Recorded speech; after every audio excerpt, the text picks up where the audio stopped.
പാലമരങ്ങൾ നിറഞ്ഞ ആ ഭൂമിയെ പാലക്കാട് എന്ന് പിന്നീട് അറിയപ്പെട്ടു.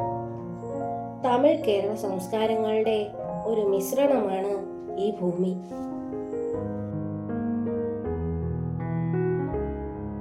അങ്ങുമിങ്ങും കാണുന്ന കുന്നുകളും ഇടതൂർന്ന വനങ്ങളും പച്ചപ്പ് നിറഞ്ഞ നെൽവയലുകളും ശാന്തമായി ഒഴുകുന്ന നദികളും നിറഞ്ഞു നിൽക്കുന്ന പാലക്കാട് പ്രകൃതി സൗന്ദര്യത്താൽ നമ്മെ പ്രചോദിതരാക്കുന്ന നാട്. കേരളത്തിലെ രണ്ടാമത്തെ നീളം കൂടിയ നദിയായ ഭാരതപ്പുഴയുടെ വലിയൊരു ഭാഗം പാലക്കാട് ജില്ലയിലൂടെയാണ് ഒഴുകുന്നത്. യുനെസ്കോയുടെ ലോക പൈതൃക പട്ടികയിൽ ഉൾപ്പെട്ട സൈലന്റ് വാലി നാഷണൽ പാർക്കും പാലക്കാട് ജില്ലയിലാണ്.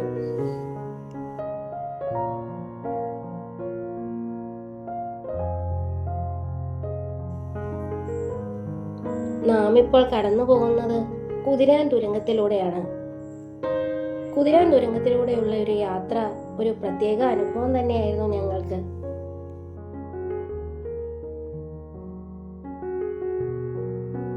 വിനോദസഞ്ചാരികളുടെ മനം കുളിർപ്പിക്കുന്ന കാഴ്ചകളാണ് ഇവിടെ അധികവും. മനോഹരമായ അണക്കെട്ടുകളും ജലസംഭരണികളും ഉദ്യാനങ്ങളും കുടുംബ വിനോദയാത്രകൾക്കും പിക്നിക്കുകൾക്കും പ്രിയപ്പെട്ട സ്ഥലമാക്കി പാലക്കാടിനെ മാറ്റുന്നു.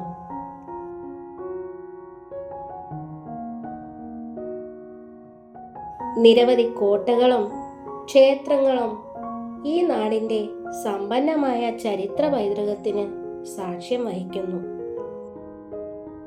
ടിപ്പുവിന്റെ കോട്ട എന്നറിയപ്പെടുന്ന പാലക്കാട് കോട്ട ജില്ലയിലെ ഒരു സുപ്രധാന ചരിത്ര ആകർഷണമാണ്. 18ാം നൂറ്റാണ്ടിൽ മൈസൂരിലെ ഹൈദരാലി നിർമ്മിച്ച ഈ കോട്ട കേരള ചരിത്രത്തിൽ ഒരു പ്രധാന പങ്ക് വഹിച്ചു. ഇന്ന് ഈ പ്രദേശത്തിന്റെ ഭൂതകാലത്തിന്റെ തെളിവായി ഈ കോട്ട നിലനിൽക്കുന്നു.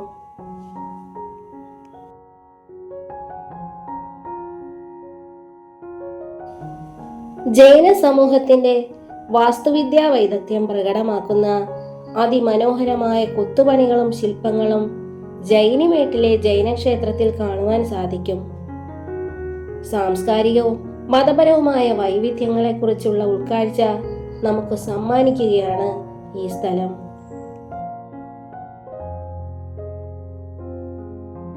കലയുടെയും സംസ്കാരത്തിന്റെയും സംഗമസ്ഥാനമാണ് ഇവിടം.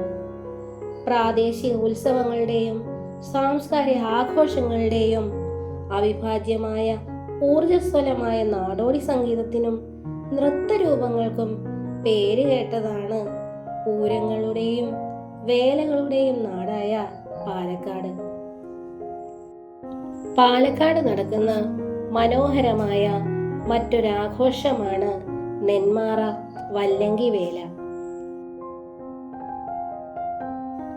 കൽപ്പാത്തി വിശ്വനാഥ സ്വാമി ക്ഷേത്രത്തിൽ വർഷം തോറും നടക്കുന്ന രഥോത്സവം പരമ്പരാഗത സംഗീതത്തിന്റെയും നൃത്ത പ്രകടനങ്ങളുടെയും അകമ്പടിയോടെ അലങ്കരിച്ച രഥങ്ങളുടെ ഒരു ഉജ്ജ്വലമായ ഘോഷയാത്രയാണ്.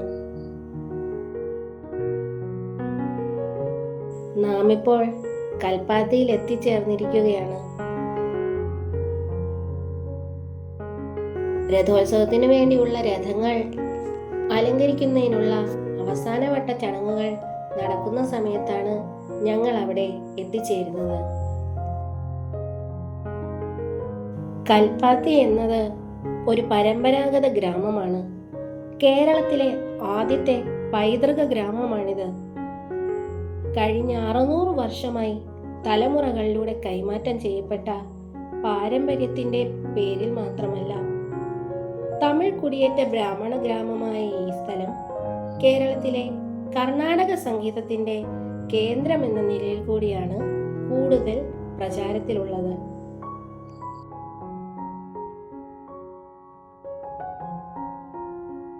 കൽപ്പാത്തിയിൽ 5 ചെറിയ ഗ്രാമങ്ങളുണ്ട്.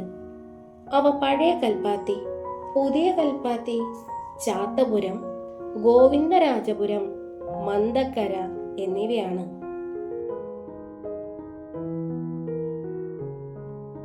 വെങ്കിടേശ സുപ്രഭാതവും വേദമന്ത്ര പാരായണങ്ങളും ശിവസ്തോത്രങ്ങളും കേൾക്കാൻ തുടങ്ങുന്ന തെരുവുകൾ, സംഗീതാത്മകമായ അന്തരീക്ഷം. ഓരോ മന്ദിരത്തിൻ്റെയും മുൻവശത്തെ മുറ്റത്ത് അരിമാവ് കൊണ്ടുള്ള കോലം, ഇഡലി, സാമ്പാർ, നെയ്യ് തുടങ്ങിയവയാൽ സമ്പന്നമായ രുചിക്കൂട്ടുകളും മധുര പലഹാരങ്ങളും. ആവേശത്തോടെ ആഘോഷിക്കുന്ന ഗംഭീരമായ രഥോത്സവം. ഇവയെല്ലാം കൽപ്പാത്തിയിലെ ജീവിതത്തിൻ്റെ മുദ്ര പതിപ്പിക്കുന്നു. കൽപ്പാത്തിയിലെ ഗ്രാമവീഥികളിലൂടെ അലങ്കരിച്ച മനോഹരമായ ക്ഷേത്രരഥങ്ങൾ ഉരുളുന്നത് രഥോത്സവത്തിന്റെ പ്രധാന ആകർഷണമാണ്.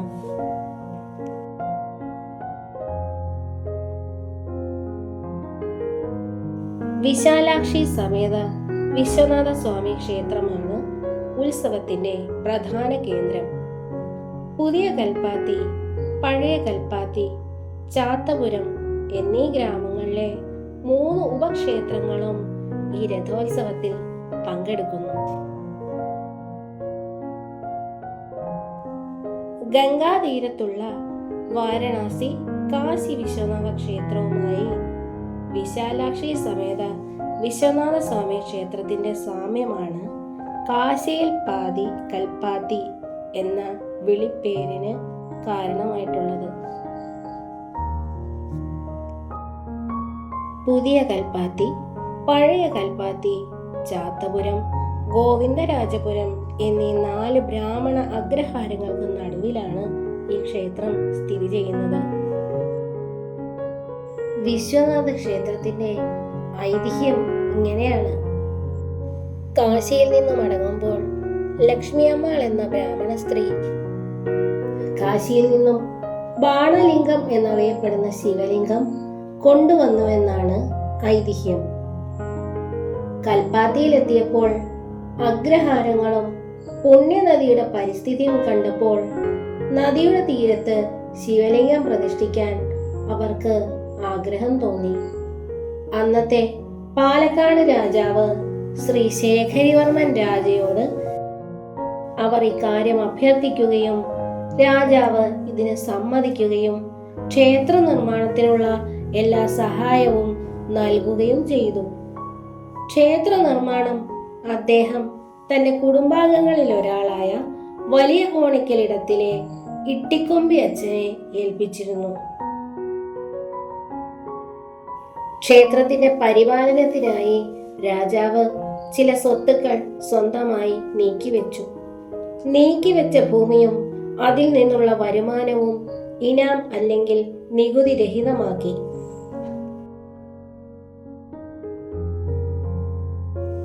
ഭൂപരിഷ്കരണ നിയമം വന്നതോടുകൂടി ക്ഷേത്രത്തിന്റെ ഭൂമിയിൽ കാര്യമായ വ്യത്യാസങ്ങൾ വന്നിട്ടുണ്ട്. നിലവിൽ ക്ഷേത്രം ഭക്തരുടെ വഴിപാടുകളും വഴിപാട് ശേഖരണവും ഉപയോഗിച്ചാണ് നടത്തുന്നത്. പഴയ കൽപ്പാത്തി, പുതിയ കൽപ്പാത്തി, ചാത്തപുരം, ഗോവിന്ദരാജപുരം എന്നീ ഗ്രാമപ്രദേശങ്ങളെല്ലാം ശിലാലിഖിത പ്രകാരം ദാനം ചെയ്ത ഭൂമിയുടെ പരിധിയിൽപ്പെടുന്നു. ക്ഷേത്രത്തിന്റെ അറ്റകുറ്റപ്പണികൾ പാലക്കാട് രാജാവ് വലിയ കോണിക്കലിടത്തിലെ ഇട്ടിക്കൊമ്പി അച്ഛനെ ഏൽപ്പിച്ചിരുന്നു. ഇന്നും ക്ഷേത്രത്തിന്റെ ട്രസ്റ്റിഷിപ്പ് വലിയ കോണിക്കലിടത്തിലെ ഏറ്റവും മുതിർന്ന അംഗത്തെയാണ് ഏൽപ്പിച്ചിരിക്കുന്നത്.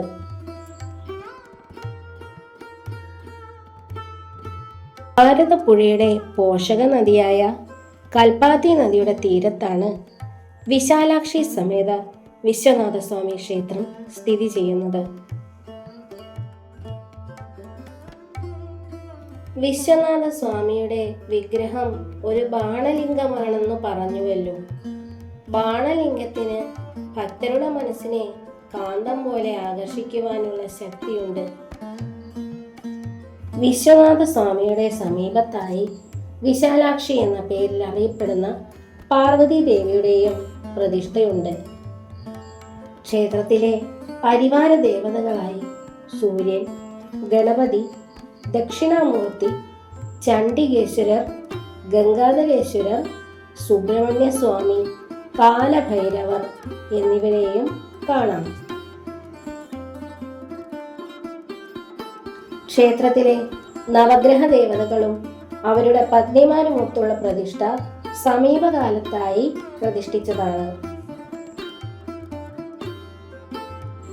തമിഴ്നാട്ടിലെ മായാവാരത്തുള്ള മയൂർനാഥ ക്ഷേത്രത്തിൽ നടക്കുന്ന പൂജയുടെ മാതൃകയിലാണ് വിശ്വനാഥസ്വാമി ക്ഷേത്രത്തിലെയും പൂജകൾ നടക്കുന്നത്. ക്ഷേത്രത്തിന്റെ നിർമ്മാണ സമയത്ത് ശിവലിംഗം കൊണ്ടുവന്ന ബ്രാഹ്മണ സ്ത്രീയായ ലക്ഷ്മി അമ്മാളും തമിഴ്നാട്ടിൽ നിന്ന് കുടിയേറി അടുത്തുള്ള അഗ്രഹാരങ്ങളിൽ സ്ഥിരതാമസമാക്കിയ വേദപണ്ഡിതന്മാരും മയൂരനാഥ ക്ഷേത്രത്തിൽ നടക്കുന്നത് പോലെ പൂജകൾ നടത്തണമെന്ന് ആഗ്രഹം പ്രകടിപ്പിച്ചിരുന്നതായി വിശ്വസിക്കപ്പെടുന്നു. തമിഴ് ആഗമം കാമികാഗമം അനുസരിച്ചാണ് ദൈനംദിന പൂജകളും ഉത്സവങ്ങളും നടക്കുന്നത്. ക്ഷേത്രത്തിലെ നിത്യപൂജ ഒരു ദിവസം 4 തവണ നടത്തുന്നു. 2 ആഴ്ചയിൽ ഒരിക്കലാണ് പ്രദോഷ പൂജ ഇവിടെ നടത്തുന്നത്. വിഷുദിനത്തിലെ വിഷുക്കണി, ഇടവ മാസത്തിലെ വൈശാഖ ഉത്സവം എന്നിവയാണ് ഇവിടെ ആഘോഷിക്കുന്ന മറ്റു ഉത്സവങ്ങൾ. കന്നിമാസത്തിലെ നവരാത്രി ഇവിടെ ആഘോഷിക്കുന്നു. തമിഴ് മാസമായ മാർഗഴിയിൽ നടരാജന് തിരുവാതിര അഭിഷേകം പ്രധാനമാണ്. കൂടാതെ സമീപത്തെ എല്ലാ ക്ഷേത്രങ്ങളിലെയും ദേവതകളെ വിശ്വനാഥസ്വാമി ക്ഷേത്രത്തിലേക്ക് കൊണ്ടുവന്ന് ആറാട്ടിനു ശേഷം പ്രത്യേക പൂജകൾ അർപ്പിക്കുന്ന മാസിമകം ഉത്സവവും പ്രധാനമാണ്. 12 വർഷത്തിലൊരിക്കൽ നടക്കുന്ന മഹാമകം കുംഭകോണം ക്ഷേത്രത്തിന്റെ മാതൃകയിലാണ് നടക്കുന്നത്. ഈ ക്ഷേത്രത്തിലെ ഏറ്റവും പ്രധാനപ്പെട്ട ഉത്സവം രഥോത്സവമാണ്. ഇത് തമിഴ് മാസമായ ഐപ്പസി, മലയാളത്തിൽ തുലാമാസത്തിന്റെ അവസാന 9 ദിവസങ്ങളിൽ നടത്തപ്പെടുന്നു. ഇത് മായാവാരത്തിലെ മയൂരനാഥ ക്ഷേത്രത്തിലെ രഥോത്സവവുമായി സമന്വയിപ്പിച്ചിരിക്കുന്നു. സമീപത്തുള്ള 3 ക്ഷേത്രങ്ങളായ മന്ദക്കര മഹാഗണപതി, പഴയ കൽപ്പാത്തിയിലെ ലക്ഷ്മീനാരായണ സ്വാമി ക്ഷേത്രം, ചാത്തപുരത്തെ ഗണപതി ക്ഷേത്രം എന്നിവയും ഈ രഥോത്സവത്തിൽ പങ്കെടുക്കുന്നു. ക്ഷേത്രത്തിലെ ഉത്സവം ധ്വജാരോഹണത്തോടെയാണ് ആരംഭിക്കുന്നത്. 9 ദിവസങ്ങളിൽ കേരളത്തിന്റെയും തമിഴ്നാട്ടിന്റെയും വിവിധ ഭാഗങ്ങളിൽ നിന്നും കൊണ്ടുവന്ന പ്രഗത്ഭ പണ്ഡിതർ പ്രത്യേക പൂജകളും വേദപാരായണവും നടത്തുന്നു. വൈകുന്നേരങ്ങളിൽ ഉത്സവ വിഗ്രഹങ്ങൾ അലങ്കരിച്ച് 4 ഗ്രാമങ്ങളിലൂടെ പ്രത്യേക നാദസ്വരങ്ങളുടെ അകമ്പടിയോടെ ഘോഷയാത്രയായി കൊണ്ടുപോകുന്നു. ഗ്രാമങ്ങളിലെ എല്ലാ വീടുകളുടെയും മുൻപിലൂടെ കടന്നു പോകുമ്പോൾ എല്ലാ ദേവതകൾക്കും നിവേദ്യവും ആരതിയും അർപ്പിക്കുന്നു. വിശ്വനാഥസ്വാമി ക്ഷേത്രത്തിലെ യഥാർത്ഥ രഥോത്സവം അവസാന 3 ദിവസങ്ങളിലാണ് നടക്കുന്നത്. വിശ്വനാഥസ്വാമിക്കും വിശാലാക്ഷിക്കും വേണ്ടി കല്യാണ ഉത്സവം നടത്തിയതിനു ശേഷം അലങ്കരിച്ച ഉത്സവ വിഗ്രഹങ്ങൾ രാവിലെ ഓരോ രഥത്തിലും വേദപാരായണം, ഉപനിഷത്ത് പാരായണം, പ്രത്യേക വാദ്യങ്ങൾ എന്നിവയോടെ സ്ഥാപിക്കുന്നു. ആദ്യ ദിവസം പുതിയ കൽപ്പാത്തി വഴിയും 2ാം ദിവസം കൽച്ചട്ടി തെരുവ് വഴിയും അവസാന ദിവസം പഴയ കൽപ്പാത്തി വഴിയും രഥങ്ങൾ കടത്തിവിടുകയും ഉത്സവത്തിന്റെ അവസാന ദിവസം അത് വിശ്വനാഥസ്വാമി ക്ഷേത്രത്തിന്റെ മുൻപിൽ എത്തുകയും ചെയ്യുന്നു. വിശ്വനാഥസ്വാമി ക്ഷേത്രത്തിന്റെ രഥം എപ്പോഴാണ് നിർമ്മിച്ചതെന്ന് വ്യക്തമല്ല. ഈ ക്ഷേത്രത്തിന് 3 രഥങ്ങളുണ്ട്.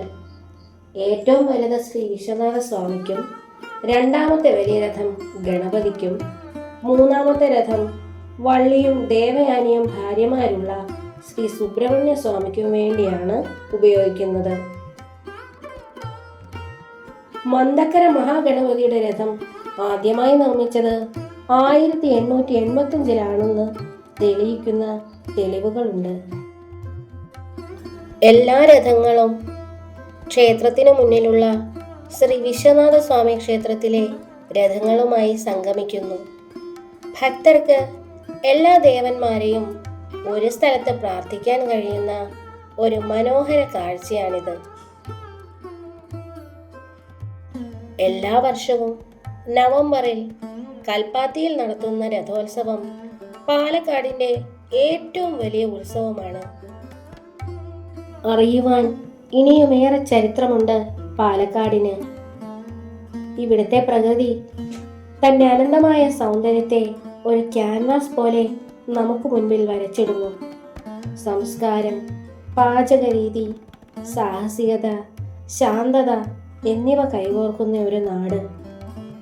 നമ്മുടെ ജീവിതത്തിലെ വിരസമായ ദിനചര്യകളിൽ നിന്നും ഒരിടവേള ആവശ്യമുള്ളവ ഈ അതിമനോഹരമായ ഭൂമിയുടെ സൗന്ദര്യം ആസ്വദിക്കുവാൻ ഉറപ്പായും ഈ ജില്ലയിൽ എത്തേണ്ടതാണ്. സങ്കര സംസ്കാരമാണ് പാലക്കാടിൻ്റെ പ്രത്യേകത. തമിഴ്നാടുമായി ചേർന്ന് കിടക്കുന്നത് കൊണ്ട് തന്നെ പാലക്കാട് ജില്ലയിലെ പല ഭാഗങ്ങളിലും ഭാഷയിലും ജീവിത രീതിയിലുമെല്ലാം തമിഴ് സ്വാധീനം കാണാൻ കഴിയും. അതിനാൽ തന്നെ പാലക്കാടൻ സംസ്കാരം അനുഭവിച്ചറിയാൻ ഇവിടുത്തെ ഗ്രാമങ്ങളിലേക്കൊന്ന് യാത്ര പോകണം.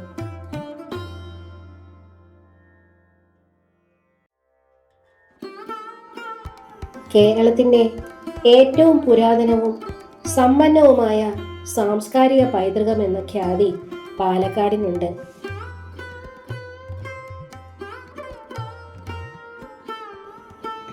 പാലക്കാടിൻ്റെ പൈതൃക ഗ്രാമമായ കൽപ്പാത്തിയിലൂടെയുള്ള ഞങ്ങളുടെ ഈ യാത്ര ഞങ്ങൾ നിങ്ങൾക്ക് മുൻപിൽ സമർപ്പിക്കുന്നു. ഈ വീഡിയോ ഇഷ്ടമായാൽ ലൈക്ക് ചെയ്യുകയും സബ്സ്ക്രൈബ് ചെയ്യുകയും ചെയ്ത് ഞങ്ങളെ സപ്പോർട്ട് ചെയ്യണമെന്ന് ആഗ്രഹിക്കുന്നു. എല്ലാവർക്കും നന്ദി.